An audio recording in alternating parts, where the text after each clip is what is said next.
एकदम से जब लॉकडाउन का टाइम आया तो 2020 में टिकटॉक भी बैन हो गया था। तो इतनी बड़ी कामयाबी को एकदम एक झट से खो देने में आपको कैसा लगा था उस टाइम? एक टाइम तो ऐसा लगा कि सब हाथ से चला गया, अब हम आगे कुछ कर नहीं पाएंगे। लेकिन जब ये बैन हुआ, लोग कहते हैं सब कुछ हमारे हाथ में है। आयुष सिंह जी, इसका सही मतलब आप कैसे समझाना चाहेंगे लोगों को? हमेशा किसी के ऊपर डिपेंड मत रहिए। आपकी एक समय में 6 गाड़ियां, लेकिन आज की तारीख में अगर हम देखें इस चीज को तो आपके पास 60 गाड़ियां हैं। तो ये सफर कैसे तय हुआ? उसमें मेन एक ये होता है कि अगर पीछे की आपकी बैकबोन नहीं रहेगी तो आप सही से स्टेबलाइज नहीं हो पाएंगे, खड़े नहीं हो पाएंगे। जिस ओहदे पे आज आप बैठे हैं, इतने ओहदे पे बैठे हुए लोगों के साथ पूरा काफिला गाड़ियों का जत्था होता है। इस सोच पे आप क्या कहेंगे?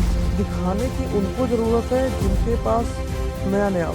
जो खानदानी रईस होते हैं उन्हें दिखाने की कोई जरूरत नहीं पड़ती, उनका सब दिखा दिखाया है। हमारे पिताजी ने हमें एक बात बताई थी कि देखो इस पॉलिटिक्स में सिक्का उछले या ना उछले, टीचर जरूर उछलता है।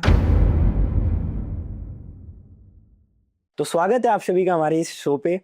और आज है हमारे साथ आयुष सिंह जी, जो कि एक गोंडा डिस्ट्रिक्ट के बहुत जाने माने युवक हैं। तो बहुत बहुत धन्यवाद आयुष जी हमारे साथ आज जुड़ने के लिए।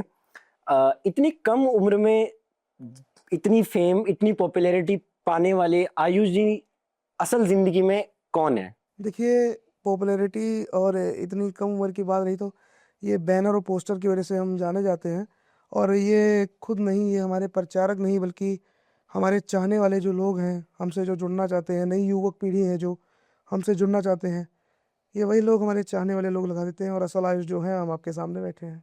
तो इतने आपके बैनर, इतने आपके पोस्टर देख के लोग इतना कंफ्यूज हो जाते हैं कि असल में आयुष जी करते क्या है? इतनी कम उम्र में इतनी कम उम्र में इतना फेम पाना, इतनी पॉपुलैरिटी पाना, इसका क्या ऐसा रीजन है कि आपको लोग इतना प्यार देते हैं, आपको इतना सम्मान देते हैं? देखिए, हमने पहले ही बताया, हम राजनीति में तो जाना नहीं चाहते।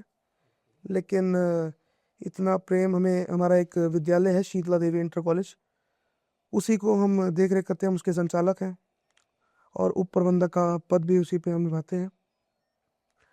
और रही बात प्यार की, तो सब ईश्वर की कृपा है, बरस रहे हैं। तो आयुष जी, अब मैंने आपकी पॉपुलैरिटी, आपकी फेम की बात कर ही दी है, तो मुझे आपका पता चला था कि आप जब टिकटॉक का दौर था तो आपके टिकटॉक पे भी 5-6 मिलियन फॉलोवर थे। मतलब उतनी कम उम्र में आपका इतना रुतबा उस प्लेटफॉर्म पे था।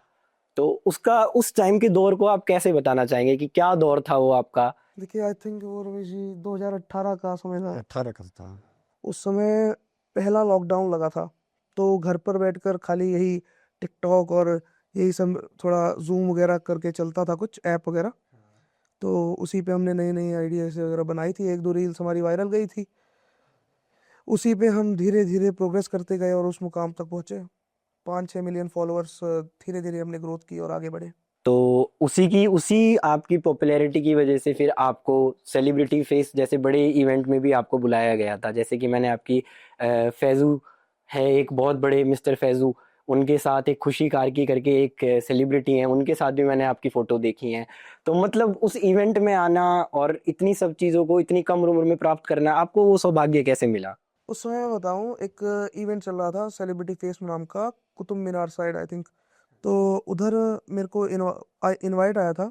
सावधान इंडिया का कोई एक ऐसा शो हो रहा था, उसमें मेरे को टीनेज वाला एक कैरेक्टर का रोल मिला था।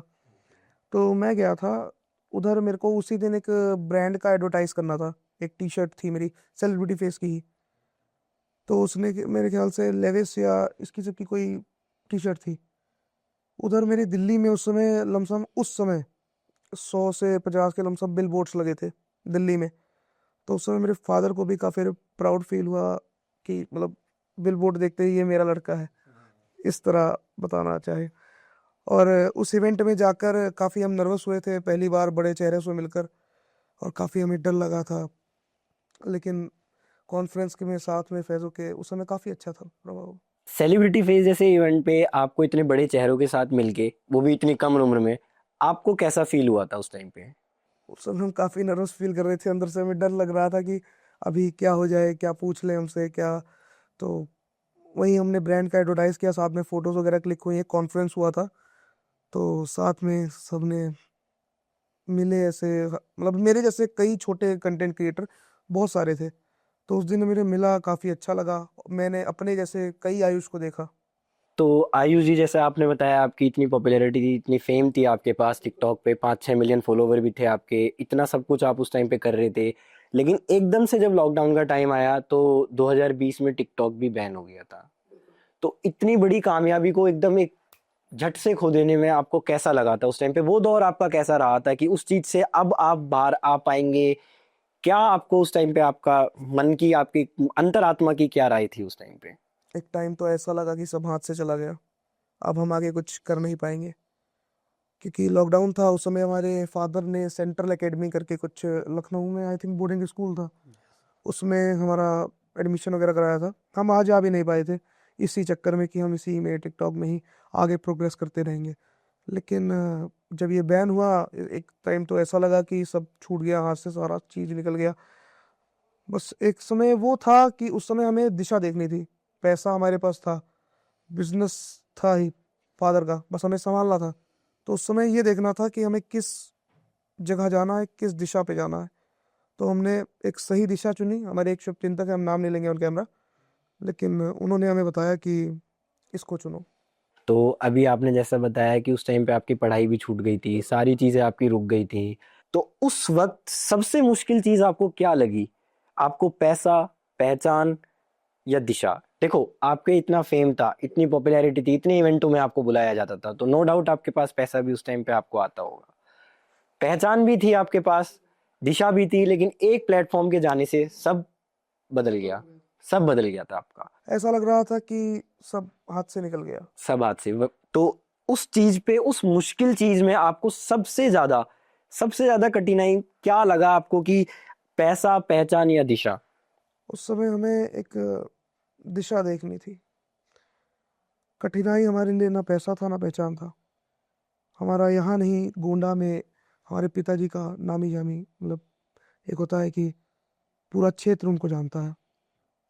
तो पैसा था, पहचान भी थी, बस एक सही चीज़ थी जो निर्देशक में एक दिशा देखनी थी, और उसी का इंतजार था और दिशा दिखी, तब आज हम इस मुकाम तक पहुंचे। अब बात करें 2018, 2019, 2020 वाले आयुष की, जो एक बचपने में थे, आप छोटे बच्चे थे, और आज एक 2026 में बैठे हुए आयुष की, जो एक सामाजिक रूप में कार्य भी कर रहे हैं।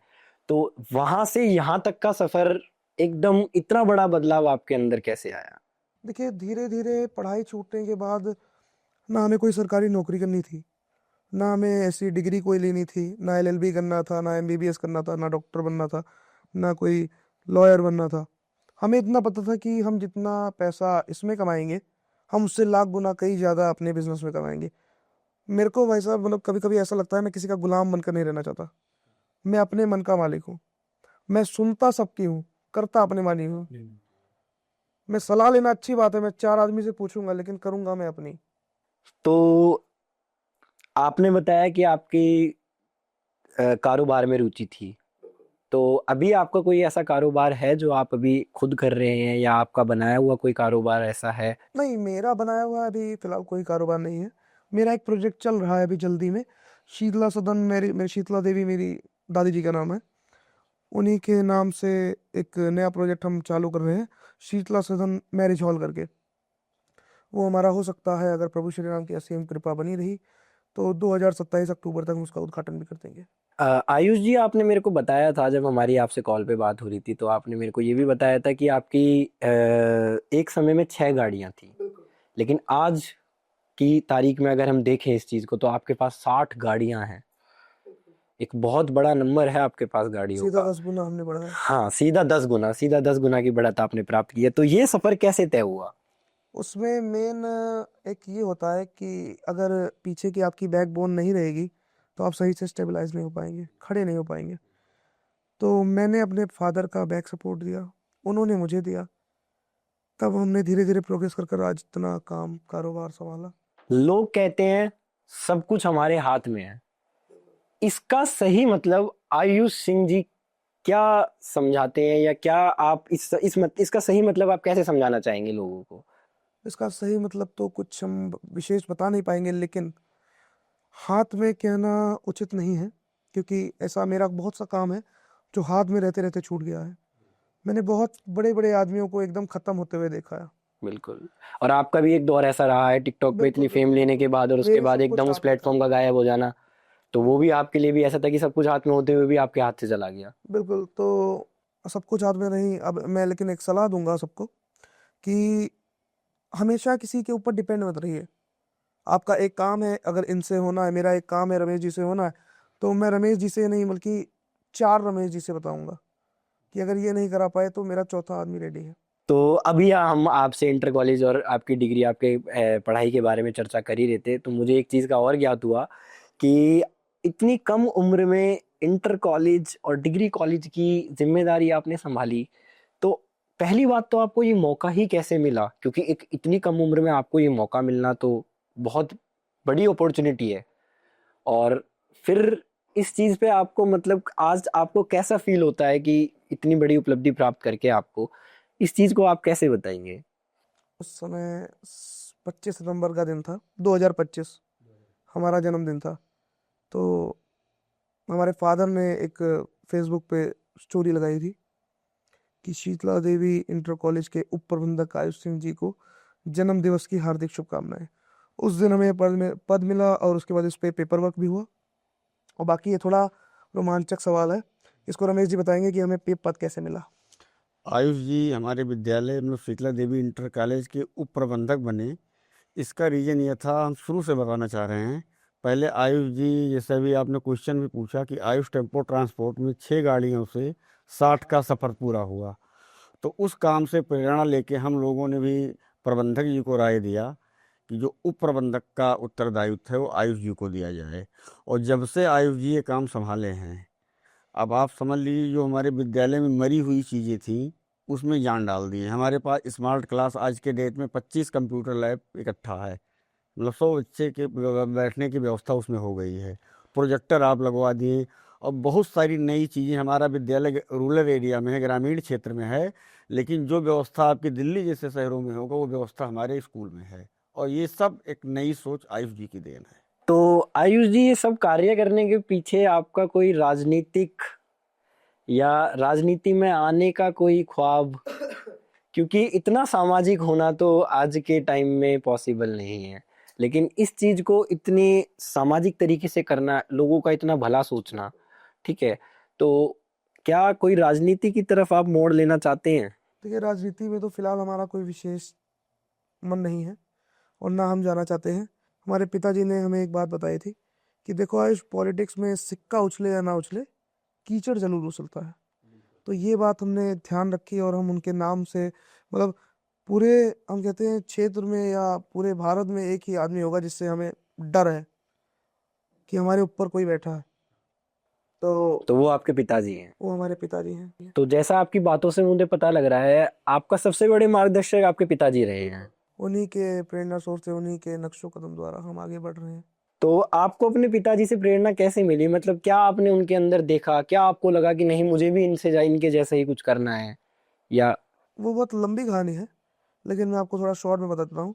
1975 में हमारी दादी जी एक्सपायर हो गई थी। उससे पहले ही, जब हमारे पिताजी, हमें डेट नहीं याद है लमसम, तो दादी एक्सपायर हो गई थी। ये लोग काफ़ी छोटे छोटे थे। 12-15 साल की उम्र में हमारे पिताजी ने काम स्टार्ट किया था दिल्ली आकर।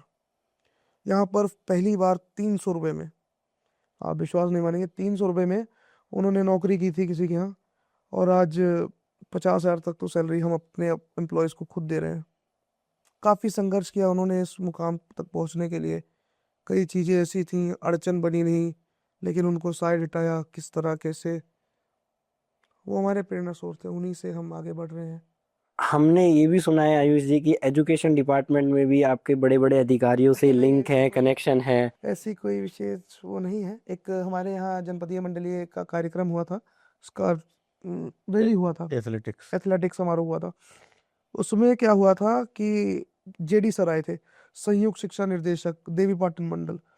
उनके अंडर में 9 डिवाइस रहते हैं और डिवाइस साहब भी आए थे हमारे गोंडा के। तो जेडी साहब से थोड़ा मिलने हम, अच्छा लगा उन्हें बातचीत कर कर, और हमारी थोड़ी पर्सनैलिटी देखकर ठाकुरों वाली, उन्होंने हमें देखा और थोड़ी ऐसे, हम अपना कैंपस घुमा ही रहे थे कि उसी समय थोड़ी ऐसे विशेष चर्चा हुई, उन्होंने कहा कभी हमारे ऑफिस आइए, तो हम जल्दी मिलने गए थे उनसे।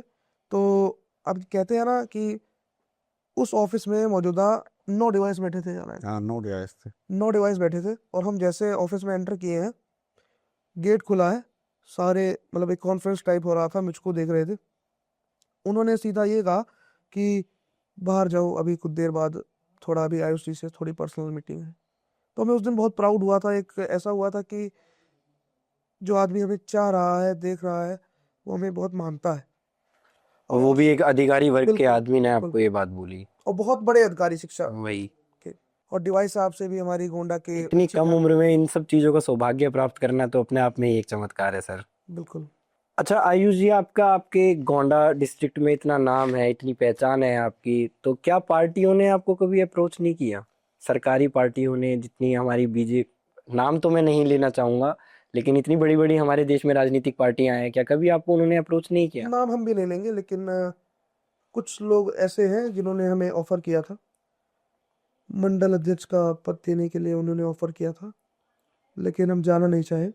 अभी फिलहाल हमारा कोई ऐसा कोई विशेष उस पर मन नहीं है, लेकिन इन फ्यूचर देखेंगे अगर कोई उम्मीद बनी तो।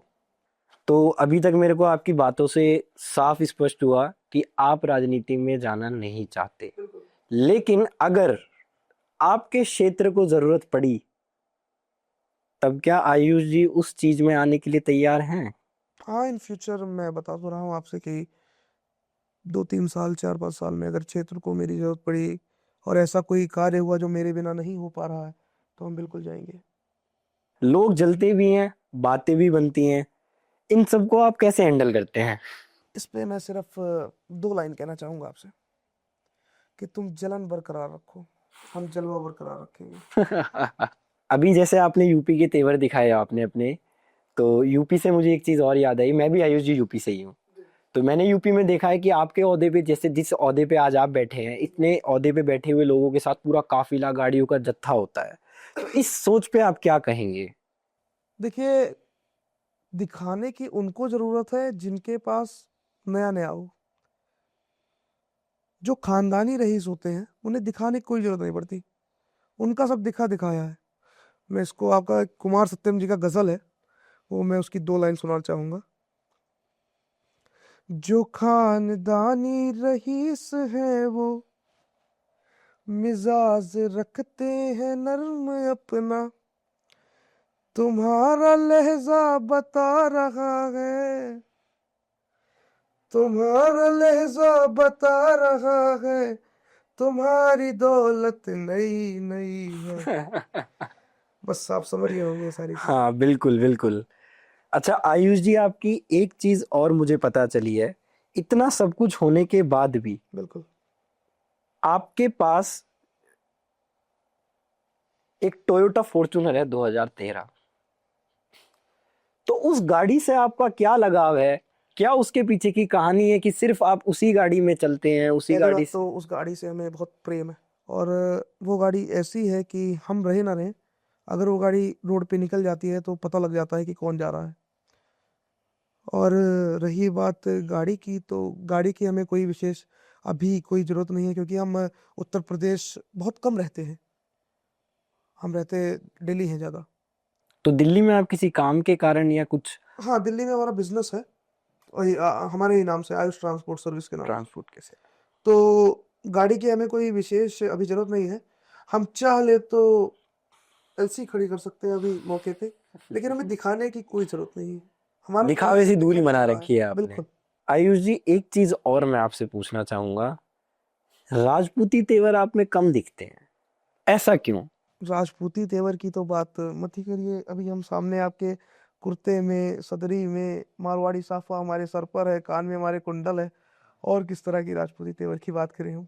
अच्छा एक चीज और मेरे को आपके इंस्टाग्राम और आपके सोशल प्लेटफॉर्म्स के द्वारा पता चली थी कि आपको घुड़सवारी का बहुत शौक है।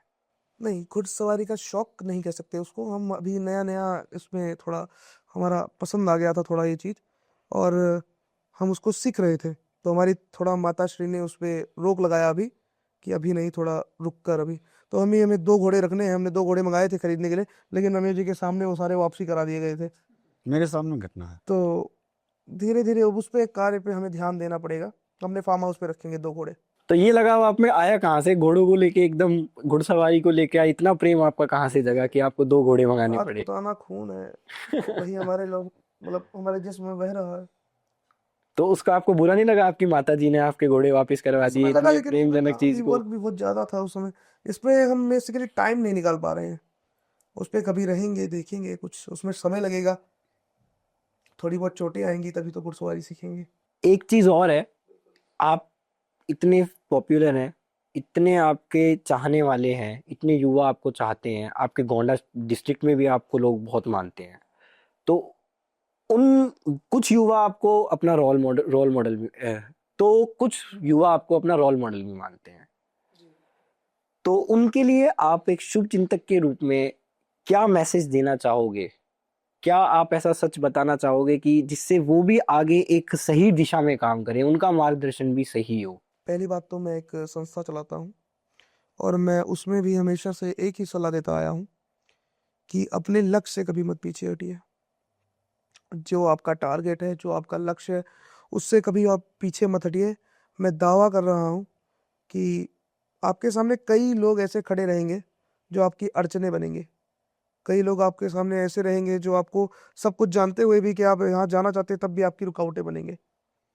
उनको सबको देखिए, सलाह लेना अच्छी बात है, सुनिए सबकी, करिए अपने मन वाली, जो आपका दिल कह रहा है, जो आपका दिमाग कह रहा है। तो उनको सिर्फ यही मैसेज देना चाहूँगा कि अपने लक्ष्य से कभी मत पीछे हटिए। मैं दावा कर रहा हूँ कि आपको वो चीज़ हासिल होगी जो आप चाहते हैं। उसी पे आप लगे रहिए, उसी पे आप मेहनत करिए, उसी पे आप फोकस करिए, आपको वो चीज़ हासिल होगी। जिस दिन मेरे सामने मैंने आपको ये मैसेज बताया, ये चीज़ बताई अपने युवाओं को, आज ही मैं ये ऑन कैमरा बोल दे रहा हूँ कि जिस दिन मेरे सामने 100 आयुष खड़े हो जाएंगे, मैं ऐसा समझ जाऊंगा कि मैंने कोई अच्छी संस्था चलाई है। तो आयुष जी, मैं आपसे एक चीज और पूछना चाहूंगा कि आपने भी देखा होगा आपकी ही लाइन के बहुत सारे युवा नेता, आप तो खैर इस चीज से दूर हैं, बट युवा नेता जैसे अभी आपने देखा होगा दिल्ली यूनिवर्सिटी के एक बहुत जाने माने थे अध्यक्ष, डूसू अध्यक्ष थे रौनक खत्री जी। तो जैसे वो अपनी चीज़ों को अपने सोशल प्लेटफॉर्म पे लेके आते थे, जो भी कार्य वो करते थे, जो भी सामाजिक कार्य जिन्होंने जो भी उन्होंने किया, वो सारी चीज़ें अपने दर्शकों को दिखाते थे, और उन पे व्यूज़ और फॉलोअर्स की चीज़ें सबको आपको पता है आज की डेट में चाहिए होती हैं।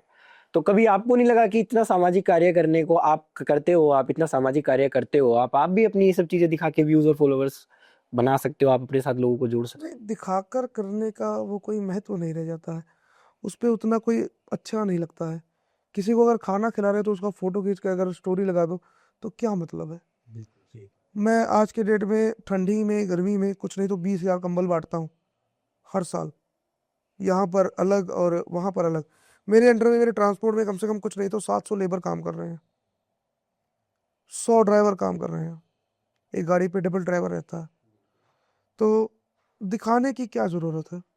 मैं हर हफ्ते भंडारा कराता हूँ अपने ही ऑफिस पे, लोगों को खिलाता हूँ।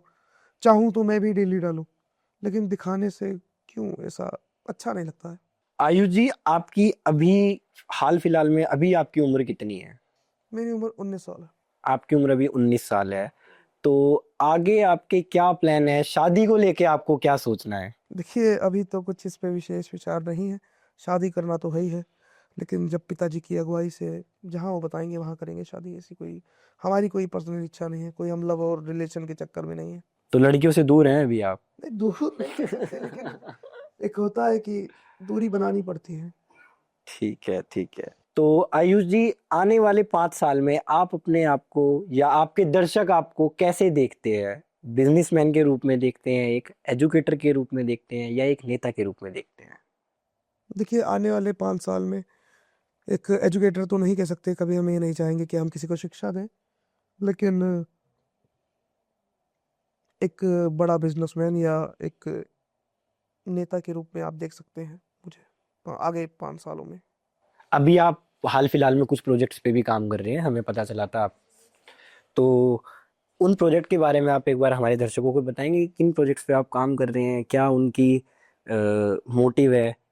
मैं अभी एक ज़्यादा तो नहीं, लेकिन मैं एक प्रोजेक्ट पे काम कर रहा हूँ, जो कि एक शीतला सदन मैरिज हॉल, अभी मैंने आपको बताया था, वो मैरिज हॉल का प्रोजेक्ट है। काम उसमें स्टार्ट होने वाला है, इसी अक्टूबर से काम स्टार्ट हो जाएगा और उसी को आगे प्रोग्रेस करना है। हो सकता है और प्रभु श्री राम की असीम कृपा बनी रही तो 2027 तक उसका उद्घाटन भी भव्य होगा। आयुष जी, दूसरी चीज हम आपसे एक चीज का और आपसे प्रश्न करना चाहेंगे कि आपका इतना फेम, इतनी सारी चीजें आपके पास आई, इतने आपके राजनीतिक कनेक्शन बने, तो राजनीतिक कनेक्शन में उठ बैठ करके आपको क्या सीख मिली? बड़े बड़े नेताओं के साथ आपको मैंने देखा है, बहुत बार आपका उठना बैठना है, आपके वहाँ के भी बहुत पॉपुलर नेता हैं जिनके साथ आपकी उठ बैठ है, तो उनके साथ बैठ के आपको क्या सीख मिली? देखिए, हमारे संबंध सबसे अच्छे हैं, सब हमें मानते हैं, सब हमें सम्मान देते हैं, सब हमें प्यार देते हैं। अभी जल्दी के आपको हम दो बाहुबली नेता हम बता दें अपने यहाँ के। एक सूरज सिंह जी हैं सपा के, पूर्व विधायक हैं, और एक ब्रिजभूषण शरण सिंह नेताजी हैं हमारे, जो हमारे बाबा समान हैं। बहुत ही प्यार देते हैं, बहुत ही सम्मान देते हैं। हम समय नहीं मिल पा रहा है और ना कभी आपको लेकर चले मिलवाएं उनसे। और अभी WFI के वाइस प्रेसिडेंट थे वो, और काफ़ी अच्छा लगता है जब हमारे क्षेत्र के लोग उठते हैं। और यही सब चर्चा है। राजनीति ने हमें एक चीज़ सिखाई कि राजनीति किसी की नहीं है। बिल्कुल। राजनीति में के चक्करों में जो पड़ा है, अगर बन गया वो तो ठीक है, अगर जो नहीं हो पाया वो उसी पे फिर भाई साहब लटक जाता है। ये तो बिल्कुल सच है, क्योंकि राजनीति की वजह से हमने बहुत लोगों को बनते हुए भी देखा है और बहुत लोगों को बिगड़ते हुए भी देखा है।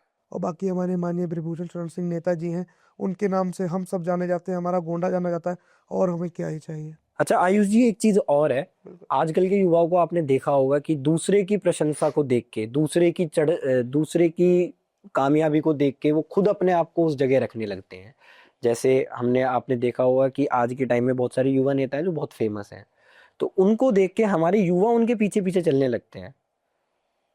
अब उनके पीछे तो उनको बैक सपोर्ट होता है, जो बड़े बड़े युवा हैं, बड़े हाँ, बड़े नेता हैं, उनके पीछे उनके पास बैक सपोर्ट है, लेकिन जो एक मिडिल क्लास, एक मिडिल वर्ग का युवा है, उसके पास बैक सपोर्ट नहीं है, और वो उस चीज में घुसने लगता है। तो उस चीज पे लेके आपकी क्या राय है? क्या आप उन्हें संदेश देना चाहेंगे? क्या बताना चाहेंगे आप उन्हें कि उनको अपना मार्गदर्शक कैसे, उनके मार्गदर्शक के रूप में आप कैसे उन्हें बताओगे कि हाँ, आपको क्या चीज, सही चीज, किस दिशा में आपको चलना चाहिए?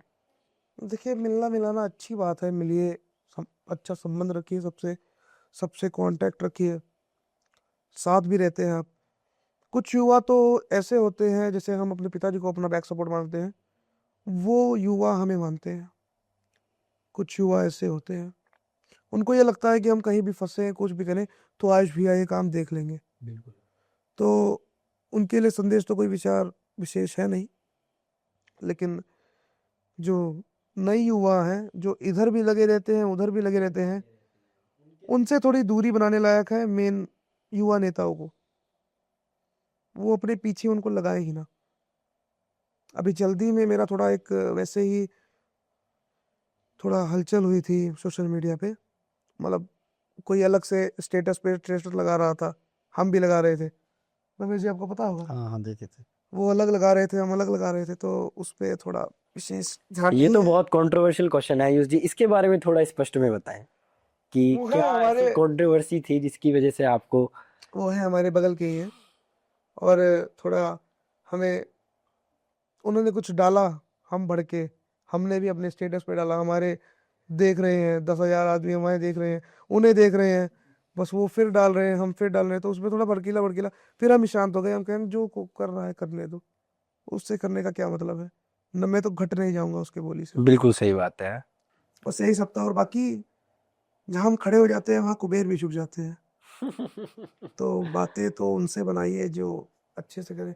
अब आयुष जी, जितनी मैंने आपसे बात करी, खैर मेरी तो आपसे पहली बार ही बात हुई है, इतना खुल के आपसे मेरी पहली बार ही बात हुई है, ईश्वर चाहेंगे तो आगे होती रहेगी। लेकिन मैं आपसे एक मैंने आपके अंदर एक चीज देखी जितना आज की तारीख में आपके पास पैसा है, जितने भी बिजनेसमैन हैं जिनके पास पैसा होता है, उनके अंदर एक घमंड, एरोगेंस होता है। मैंने वो चीज आपके अंदर नहीं देखी।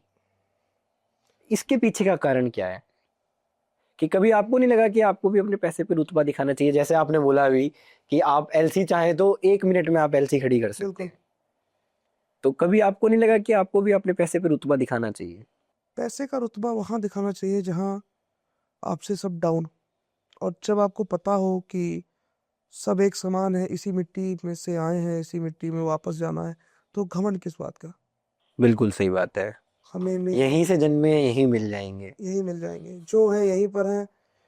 नहीं, अगर प्रचार फेमस हुए हैं, इसी मिट्टी से हुए हैं, इसी में वापस चला जाना है। अरे फेमस हुए हो, ज़्यादा से ज़्यादा कुछ नहीं तो जनाजे पे भीड़ लग जाएगी। और वो कहते हैं ना आयुष जी कि अगर तुम्हें किसी ने किसी के अच्छे काम देखने हैं कि उसने अपने जीवन में क्या किया है, तो उसके जनाजे में शामिल हो जाना। उसके जनाजे की भीड़ बता देती है आपको कि वो इंसान कैसा था। जिंदगी एक किराए का घर है, एक ना एक दिन निकलना पड़ेगा। मौत जब आपको आवाज देगी, घर से बाहर निकलना पड़ेगा। तो यही है, घमंड किसी चीज का नहीं करना चाहिए। आप जाइए वहां पर, काशी बनारस, मणिकर्णिका घाट पे लाश जलाने की जगह नहीं है। बिल्कुल। तो घमंड तो इसी चक्कर और वहां पे हमने देखा भी है कि एक चाहे करोड़पति हस्ती हो या चाहे गरीब हो, सब वही पड़े। सब वहीं पड़े हैं। तो आयुष जी, एक चीज मैं आपसे और पूछना चाहूंगा कि आप अपने साथ रमेश जी को लेके आए हैं आज, तो रमेश जी से आपका क्या लगाव है और रमेश जी से क्या आपका नाता है, उस चीज को आप कैसे बताएंगे? देखिए, 2011 में हमारे विद्यालय का उद्घाटन हुआ था। तो उससे पहले से जब विद्यालय हमारा तैयार हो रहा था, तो हमारे पिताजी से रमेश जी किसी के थ्रू मिले थे, उन्हीं के साथ लगे रहते थे। और जब से हम, पहले शुरुआत में हमारे रमेश जी पिताजी के साथ ही थे। तो अभी तो जब से हम विद्यालय अपना देखने लगे हैं, संचालक रहे हैं, तब से हमारी सारी जिम्मेदारी रमेश जी को सौंप दी गई है। मतलब रमेश जी के ऊपर हम विद्यालय देख रहे हैं। रमेश जी के ऊपर आप विद्यालय रमेश जी के चक्कर में मतलब हम विद्यालय देख रहे हैं कि हमारे पिताजी ने इतना बताया था कि आपकी जिम्मेदारी है, आयुष वहाँ पर है। तो मेन यही है, रमेश जी हमारे तो एक बिल्कुल तरीके साथ से हैं। रमेश जी आपके शुभ चिंतक भी हैं। बिल्कुल। अगर हम कुछ गलत कर रहे हैं तो वो हमें टोकते हैं, डांटते भी हैं। हमसे बड़े हैं, हम उनका आदर करते हैं, सम्मान करते हैं। एक तरह से हमारे गुरु जी हैं। और आपको एक और बहुत ही अच्छा सवाल बता दूं कि हम अपने पिताजी को भी आज तक हमने कभी पापा नहीं बोला है, हम उनको गुरु जी ही कहते हैं। हमारे फोन में भी उनके नंबर भी गुरु जी के ही नाम से सेव है। तो आपके पिता ही आपके गुरु हैं। बिल्कुल। अच्छा आयुष जी, इतने बिजी आपका, मैंने देखा कि आपका पूरा स्केड्यूल इतना बिजी रहता है, तो इतना बड़ा कारोबार आयुष टेम्पो ट्रांसपोर्ट आपका इतना बड़ा कारोबार है, उसको आप कैसे संभालते हैं? कैसे आपने उसकी स्टाफिंग कर रखी है? मतलब मेन हमारे ऑफिस में जो मेन बैठते हैं, काम देखते हैं, वो टोटल 12 आदमी हैं। लेकिन जो 5 विशेष हैं, मैं उनके नाम बता दूं। एक तो पहले तो पिताजी हैं हमारे, और दूसरे तो हम खुद ही हैं। तीसरे पे शक्ति सिंह जी आते हैं, वो एक टाइप का आप कह सकते हैं मुनीम है हमारे उधर के, सारा देखते हैं काम धंधा। और चौथे पे मोहित सिंह जी हैं, वो सारा अपना वेयर हाउस इंचार्ज है। और एक अकाउंट्स मैनेजिंग का एक हमारा एक और लड़का है, अश्विनी नायक सिंह, तो उस लोग अकाउंट मैनेज करते हैं। और हमारे स्कूल पे मेन एक टीम है हमारी, टीम 35-53 करके, उसमें 4-5 आदमी हैं। मेन एक एडिटर है हमारा, अभी आपने देखा होगा साथ में हमारे, अभय नाम है उनका। हमारे घरेलू ही संबंध है उससे। मेन हमारे आयुष टेम्पो का 5 आदमी जो मेन लीड करते हैं, वो ये 5 लोग हैं, मोहित, शक्ति, हम, पिताजी और एक अश्वनी। तो इन्हीं सारे लोगों के सहायता के उस पे आपने पूरा कारोबार संभाल रखा है। मतलब हमें इतना ट्रस्ट है इन लोगों पे, अगर ये बोल दें तो, अगर ये आम का पेड़ है, अगर इस पे हम बोले नींबू लटका है, तो ये हाँ, बोलेंगे नींबू। नींबू ही लटका है। चलिए आयुष जी, आपसे बात करके हमें बहुत अच्छा लगा। हमारे शो पे आने के लिए मैं आपको एक बार फिर से धन्यवाद देना चाहूंगा। तो चलिए आयुष जी, बहुत बहुत धन्यवाद हमारे आज इस शो पे आने के लिए। आखिरी में जाते जाते आप हमारे दर्शकों को क्या मैसेज देना चाहेंगे? देखिए हम अब जो युवा पीढ़ी है उन्हीं को हम बताना चाहेंगे कि आप रियल लाइफ पे नहीं, रियल लाइफ पे फोकस करिए। आप मेहनत करिए, संघर्ष करिए, लाइफ में आगे बढ़िए। आप कुछ करेंगे, मेरे प्रेरणा से करेंगे, तो मुझे अच्छा लगेगा कि मैंने कुछ एक अच्छा मैसेज दिया, मैंने ऐसा कुछ अच्छी चीज़ करी। और मैंने अभी पहले भी बताया और अब फिर से बता रहा हूँ, जिस दिन मेरे सामने 100 आयुष खड़े हो गए, उस दिन मैं सोचूंगा, मैंने ऐसे सोचूंगा कि मैंने कोई एक अच्छी संस्था डेवलप की है, मैंने कोई एक अच्छी संस्था चलाई है। मेरे विद्यालय में अभी आपको पता नहीं होगा, एक कंप्लेंट बॉक्स लगा है, उस पे कंप्लेंट डालते ही मेरी टीम जो है 12 घंटे में पूरा उसका संचालन करती है। वो कंप्लेंट अगर मेरे बारे में हो या रमेश जी के बारे में हो, जो मेन अगर विद्यालय लीड कर रहा है उसी के बारे में हो, तो हम उस पर सुधार लाते हैं। और मेरी गाड़ी के नाम से, नंबर से ही, UP 14 CA 3553 उसका नंबर है, 3553 करके ही हमारी एक टीम चल रही है, उसमें 5-4 मेंबर्स हैं लोकल गोंडा के ही। तो वही सब इसका प्रोग्रेस करते हैं, सारी चीज़ देखते हैं, कुछ ऐसी चीज़ बताते हैं जो सीखने लायक हो, कुछ करने लायक हो, उसमें मेन हम लीड करते हैं। तो अगर हम इस चीज को एक लाइन में बोलना चाहें तो आयुष जी का कहने का मतलब ये है कि कामयाबी का मजा संघर्ष के बाद ही है। अगर आपने संघर्ष नहीं किया तो कामयाबी आपको कामयाबी मिल ही नहीं सकती। अब ईश्वर ने मुझे इतना काम मतलब काबिल बनाया है कि मुझे किसी के एहसान की कोई ज़रूरत नहीं, मुझे किसी के मदद की कोई ज़रूरत नहीं। अगर किस्मत साथ दे तो कामयाबी खुद आकर कदम चूमती है।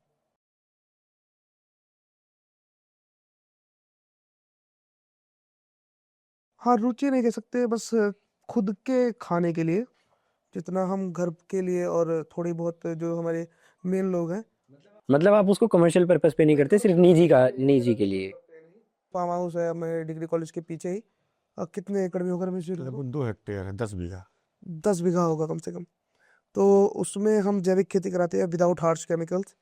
किसी भी प्रकार का उसमें हार्श केमिकल नहीं डलता, सारा जो भी है उसमें सब नेचुरल होता है। मैं अपने दर्शकों को बता दूं, जैविक खेती इंग्लिश में ऑर्गेनिक फार्मिंग को बोलते हैं। ऑर्गेनिक फार्मिंग को जैविक खेती कहा जाता है, जो बिल्कुल नेचुरल पर्पस पे की जाती है, मतलब बिल्कुल नेचुरल तरीके से, उसमें कोई भी फर्टिलाइजर्स किसी भी चीज़ का यूज़ नहीं किया जाता। बस यही है मेन, लीड करना है। और अभी हम थोड़ा पशुओं में थोड़ा इंटरेस्ट रखते हैं, तो अभी हमने जल्दी में ही बर्ड फीडर लगवाया था। वो लमसम कितने का प्रोजेक्ट था? लगभग 5 लाख का था। 5 लाख रुपए का लमसम प्रोजेक्ट था, जिसमें हमने अपने कैंपस में ही नहीं, पूरे मतलब अगल बगल क्षेत्र में भी लगवाए थे कई जगह। उसमें हमने एक स्पेसिफिक लड़का रख रखा है, एक गाड़ी दे रखी है उसको, कि डेली शाम को उसमें दाना पानी सारा अपना डालता है। और सारा मेरी रील्स में आप पीछे चेक कर सकते हैं, सारा मैंने डाल रखा है उसमें। तो उसमें आपका सार सिर्फ पक्षियों का पालन पशुओं से पोषण भी के प्रेम लिए है, पशुओं से भी प्रेम है। अभी हम बताए, अपने घोड़े वापसी करा दिए गए थे। है। हाँ। और हम गाय वगैरह भी थोड़ा रखना चाहते हैं उधर, जो कि हमारे फार्मिंग में और हेल्प करेगी हमें। Okay okay. जो हम मार्केट से दूध दही खरीदते हैं, वो हम घर पे बनाकर खाएंगे। बिल्कुल, उससे बढ़िया तो सर उससे आज बढ़िया के, कोई चीज़ और नहीं। वैसे भी आज के कलयुग में कहाँ आपको बिल्कुल बिल्कुल। शुद्धता की दूसरों पे प्राप्ति विश्वास होगी। नहीं, हमको खुद पे तो रहेगा। बिल्कुल, शुद्धता की प्राप्ति तो आपको ऐसे कलयुग में हो ही नहीं सकती सर। तो बहुत बहुत धन्यवाद आयुष जी हमारे शो पे आने के लिए, बिल्कुल। और हम चाहेंगे कि आगे भी आप हमारे इस प्लेटफॉर्म पे आए और इसकी रौनक को और बढ़ाएं।